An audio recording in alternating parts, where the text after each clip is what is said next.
Hey, ladies and gentlemen, welcome back to the channel. As always, it is Nick here, back to your daily crypto news and analysis. And today we're going to be talking about Ripple and XRP. But before we fully jump on in, I just want to ask for all those XRP holders out there that support Ripple in the fight against the SEC, definitely hit that like button and also comment down below. Hashtag XRP Army. I'd love to hear from all of you. I want to see the support that you guys have for XRP. But with all of that in mind, I do want to go back to this tweet that got posted on the Ripple account talking about 2023 and how this is going to be the big year for real world utility. Now, one thing, and actually, I should say two things I do want to focus on here is the CBDCs and NFTs get real section, and institutions double down on blockchain. Now, we've already talked about this article. We've brought this article up. But what I want to talk to you guys real quick about is the secret sauce around XRP's value. See, a lot of people instantly tie the value back to Ripple. There's quite a bit of people that do this, which is not good at all. Because XRP's value is actually much larger than what Ripple is doing with XRP. Don't get me wrong, I love the CBDC solutions, I love the cross-border payment solutions, I love the on-demand liquidity mechanism, I love all that kind of stuff. But let's talk about real quick NFTs. So this section where it talks about NFTs, we do see this shift to utility extends to NFTs as well. While the first wave of NFTs centered around digital art and collectibles, there's already a nascent second wave exploring real-world use cases such as real estate and carbon markets. Ripple CTO David Schwartz says these types of applications that solve for efficiency and transparency in ownership will determine which use cases stick and whether NFTs are here to stay. Now, with this, I do believe that the real estate game for XRP around tokenization and NFTs could be extremely lucrative. This is a $300 trillion market. This is a massive opportunity. Now, with NFTs, right? We take a look at this because, again, the ecosystem around XRP and the XRP ledger is very substantial. In fact, this tweet here from Crypto Airy was one that I personally agreed with quite a bit. See, a lot of people love XRP's, use cases. They love what Ripple's doing with XRP, and they think that XRP is going to go to some, crazy price just because of what Ripple is doing. I want to also bring you guys to the secret sauce, the XRP ledger, the XRP ecosystem. We do see RippleNet wallets overflow with XRP that on-demand liquidity users dip into / on-demand when needed. It's brilliant. Retail will drive more asset demand and liquidity. The ecosystem today, about 20 sectors. 2030 will have 100 plus sectors. Valuation models need future vision. Yes, when we take a look at XRP's value, this is why. This is 100% why XRP's value will be a lot higher than what most people can anticipate. And yes, I've talked about the valuations in the past. I've also talked about, the crazy price predictions for XRP in the past as well. But as we look at on-demand liquidity partners and customers, you see them all down there. But look at all of the other ones here as well. Retail combined with institutional demand, right? Because over here, we do see the institutional demand. Institutions double down on blockchain. And you can see all of the major firms like Barclays, Goldman Sachs, JP Morgan, MasterCard, Morgan Stanley, SBI, and Visa, all of them pursuing blockchain-related projects. It's only a matter of time. And by the way, most of this is on crypto custody and trading to payments and trade execution. It's only a matter of time until we start to see the a force like no other, a tidal wave of XRP being utilized on a daily basis. Retail, this quote here, retail will drive more asset demand and liquidity. Yes, because all of these use cases from the retail sector are going to amount to massive amounts of demand and liquidity being, again, utilized. And as we look at on-demand liquidity, yes, they're going to dip into, with on-demand when needed, a massive amount of overflow. So think about the valuation on XRP. This is also why I've talked about multiplier effects. A lot of people look at, a $5 to $10 XRP, which I have, said the $5 to $10 XRP is awesome. But when we have mass adoption, which we can question on a time frame like 2025, 2027. We don't know. Once we have that mass adoption from the on-demand liquidity area as well as retail, it's game over because the multiplier effects are going to be extremely large. It's going to be a tidal wave of individuals jumping in to utilize the XRP ecosystem and XRP's power. But I'm definitely focused on like the NFT grade use cases within real estate because real estate is the big one that we've been focused on. Tokenization of securities is huge, and yes, we actually have that over here as well. We have Sologenic. Sologenic has been a big player within that area for a while. There's also so that's under wallets, but it is also under marketplaces, decentralized exchanges, and launch pads. There's quite a bit of tokenization already being built out on the XRP ledger and on, well, I should say within the XRP ecosystem that are very exciting and lucrative for that asset class, the real estate asset class, because it really is such a large opportunity. But also going forward on, we take a look at the other use cases outside of the norm, which is CBDCs, like they mentioned in that article. Yes, this is the year for CBDCs. We're starting to see CBDCs being talked about and discussed quite a bit. And here we have from the Digital Pound Foundation tomorrow, which this is actually on the 9th. This already happened.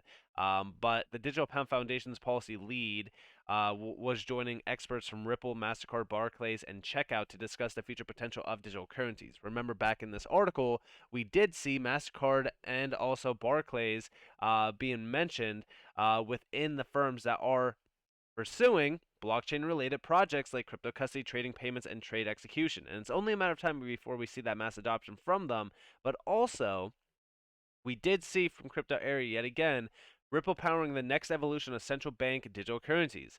Nice mention, Jay Spend the Bits in the Futurum research with Spend the Bits winning the interoperability category in the Ripple CBDC Innovate Hackathon. And here we have a few things around this. So Ripple powering the next evolution of central bank digital currencies. And then on the next slide here, we do see Ripple CBDC Innovate Hackathon drive CBDC application development CBDCs. And then you can see everything around this, especially in terms like financial inclusion, interoperability, which interoperability is a big one. We've been focused on interoperability for a while. And over 480 innovators answered the call as well and built groundbreaking solutions. So that's awesome to see. And as we look up here, right, this is all to develop solutions utilizing the XRP ledger. These applications were to address one of three challenges of the hackathon: financial inclusion, retail use, and interoperability. So all of these solutions, when we take a look at CBDCs, they are going to be built out utilizing the XRP ledger's potential and power. And I do also believe that XRP will be sourced on a lot of those major use cases, which is going to be very exciting. This will also cause, like I said, that cascading amount of numbers and volumes pushing into the XRP ecosystem. Like, it's going to be very exciting. And then over here from XRP underscore Crow, we do see Ripple is competing with liquidity, or with the liquidity of Citibank, which again, you could argue that this is something special, and the messaging of Swift, but in one, because we are both messaging and liquidity. And the problem is that, guess what? They are competing with Citi and Swift. It's not going to be an easy fight, but we already know this. We see this right now. Like, this is the efficiencies that we could see on Ripple utilizing XRP. Like, this is what blockchain technology is empowering. These incredible use cases that, again, a lot of people just kind of overlook. But if you try to explain it to them, you know, some people will listen, but majority won't, because majority of the individuals out there will miss out on this huge, massive opportunity. Now, also going back to the CBDC section, yeah, we're seeing CBDCs moving pretty quick. We do see from 801 underscore XRP. Looks like the BIS org Project Polaris they're working on is for secure and resilient CBDC systems, offline and online capabilities. BIS is only starting their research on this project. Personally, I only know of one system with offline capabilities, XPOP, which is also built out on XRP Ledger. And here you guys have all of those nice little the articles that the BIS posted. So Project Polaris, secure and resilient CBDC systems, offline and online. It's interesting that they're preparing for offline. You got to question what's going to happen next.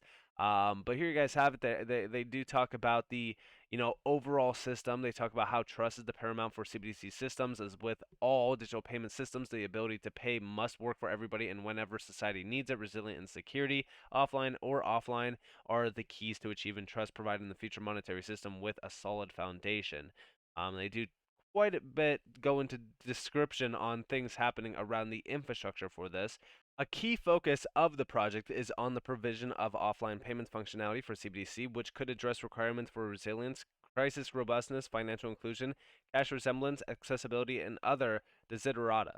Central banks considering the potential implementation of CBDCs with offline functionality must take into account issues such as security, privacy, risk, the types of solution, their maturity and applicability, and also operational factors, among others.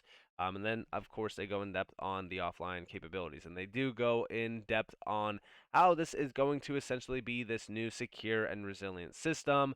It's very interesting. And then down here, we also do see that they do have an invitation to a deep dive event for offline CBDC solutions. This project is still research process. Haven't picked a CBDC system just yet. You can see their objective here. You can see the requirement, all that kind of stuff, why it is important. And then over here as well, you can see we are seeking to understand and discuss in depth the following: the type of solution, use case, applicability, limitations, risks, security, scalability, all of this, which again, very interesting. The BIS has been preparing for a while this new system. They have been doing a ton of research on it. In fact, they recently just announced that, citing increased interest from G20 central banks, the BIS will push forward with CBDC research and development in 2023 and will also experiment with monitoring stablecoins. And yeah, it looks like a global push from central banks is happening right now. Now, with all of this in mind, what's going to be that significant change for Ripple going into this year, right? What's going to be the significant change for XRP's price direction as well? Because again, a lot of people tie Ripple and XRP together, but I want you guys to understand that most people buying XRP actually don't know about the Ripple name, which this means these can't be securities. Listen closely to this video. But the idea that at the end of 2017, especially in December, we saw a frenzy of investment in cryptocurrencies, often from people who didn't necessarily do any real homework on these cryptocurrencies. Often on our live shows, I spend time talking about the different tech behind each coin, and my colleague Miles Edlund, I think very correctly, often says, well, these people don't care. They don't care about the tech that's behind them. They just want to buy the coins and watch them go up. And especially with XRP, Ripple, as we showed that chart, it just spiked so high. Is it concerning to you, alarming, or unsurprising to know that obviously at the end of the year, so many people were going to websites where they could buy up Ripple? They don't know anything about Ripple. Well, buy up XRP. I mean, an important distinction that we try to make repeatedly is you can't really, you can buy shares in Ripple, the company, on the secondary market, but what people are buying is XRP. Right. Look. But the idea that at the end of... And again, most people that were buying into XRP, even during like 2017, 2018, or even just recently, right?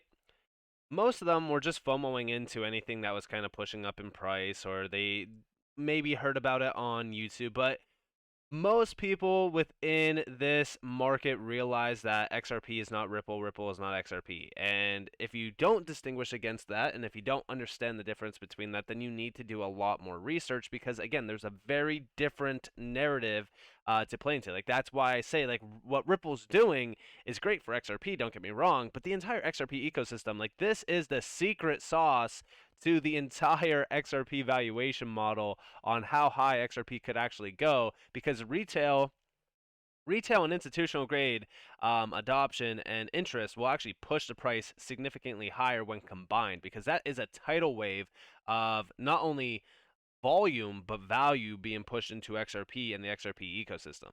And I do think that we are nearing a major push for a win or even a loss. Listen, either way, we just want to get this case behind us. Now, can Ripple win this case? 100%. Can they win? 100%. It could go either way. We are waiting patiently for this. But listen closely. This was from the Paul Barron show.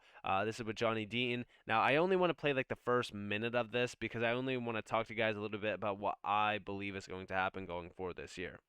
What happens with the SEC at that time? Are they pretty much done with possibly responding or trying to launch a counter at that time? Is the case over, or what's our next step or next risk? All right. Well, let's look at possible outcomes, right? So let's take the first outcome possible is that the SEC gets an outright win. I know you want to start it with a positive, but that's the first negative result, right? Yeah. And then a second option is that Ripple gets a flat out victory. And then, of course, there's a third option where there's a partial summary judgment granted in part and denied in part. Oh. And that could be a split. And then finally, there's a fourth outcome that it's a split, but also a jury trial could necessarily be needed for certain issues. Oh. The only two issues that I foresee a jury trial where the judge could say this particular issue needs to be decided by a jury is if we get to the fair notice defense, right? Ripple even said in their papers, Paul, that the fair notice defense, whether or not Ripple received adequate and fair notice, that's a jury question for the jury to decide. Now, hopefully the judge doesn't get that far, right? Because hopefully she never rules on fair notice defense because it's an outright victory. So back to your question, though. So that's what I really wanted to play was the overall 4 major things that could happen within this case. So we still have some time, but I do believe that this year will be the year that the case does end. I think that we're going to have some, there's going to be a lot of discussions going forward around crypto regulations and how to properly do them. Remember what we've always said around crypto regulations, it's probably going to be around like 2025 when we actually do have a full-on regulatory framework around the entire market. But I do think that Ripple is going to lead the way and really kind of provide a lot more clarity on the aspect, and they might be the only company to really, have this massive win against the SEC, which will really kind of put history into, it's going to change history for a while around crypto, but it's also going to allow for XRP to be the only digital asset with regulatory clarity. Think about that.